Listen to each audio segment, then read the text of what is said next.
Hello, I'm Sarah Broughton.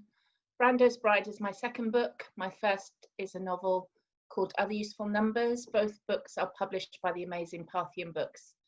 I'm just really thrilled to be nominated for the Welsh Book of the Year. Can't tell you how much. So my writing career has been quite varied so far. Before I started writing books, I wrote film scripts, documentary scripts, and a radio series, as well as articles and book reviews. I began early, although I can't quite remember when, but I think writing was always in my blood. My dad was a writer, and I was lucky enough to grow up in a house where books were the most important things we owned. I knew how to explore the outside world through the page, how to transport myself from my small universe into other countries, other centuries, and other lives. I've always been particularly passionate about biography as a genre, how people lived, why they made the decisions they did, and what the consequences of those actions were in the context of their times. And I've always been most interested in stories about people who are wiped from history because of their gender or their race or their sexuality. So much of our history is single-minded. One version of our shared past is passed down through the generations. I think it's time we told other stories, equally important stories, ones which help us make sense of the world today. The extract I have chosen to read from Brando's Bride begins on the morning after their wedding day.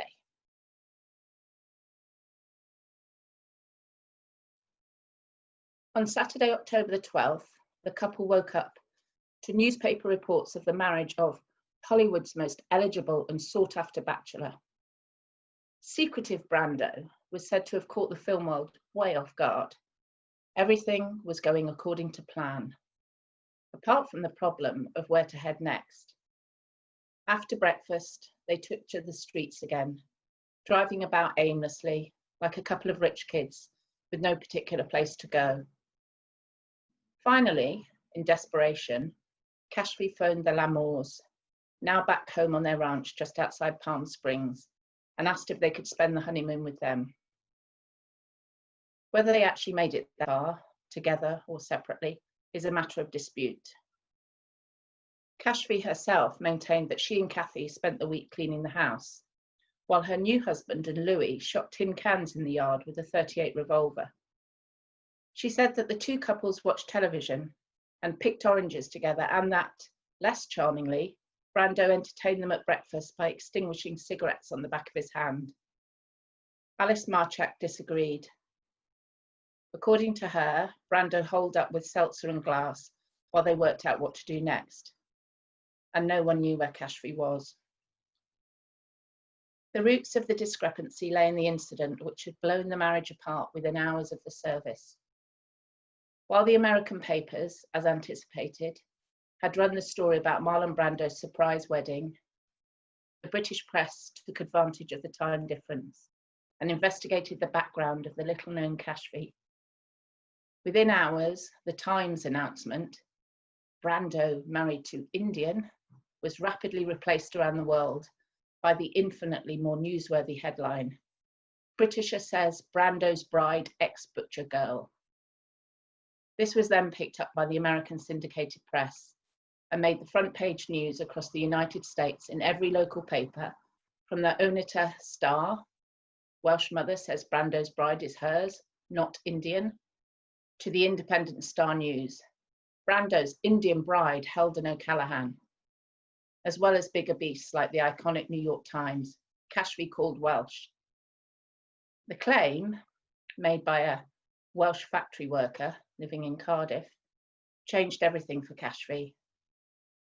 William O'Callaghan declared that the woman known in Hollywood as India's answer to Grace Kelly was in fact his daughter, a former butcher's assistant named Joan O'Callaghan.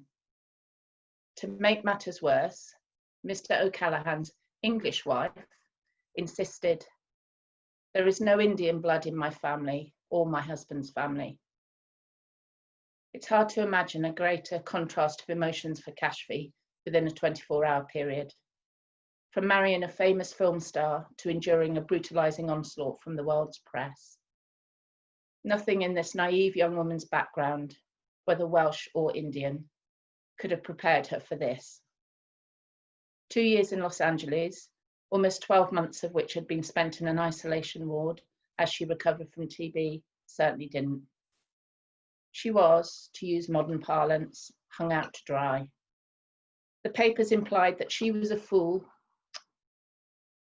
That's wrong.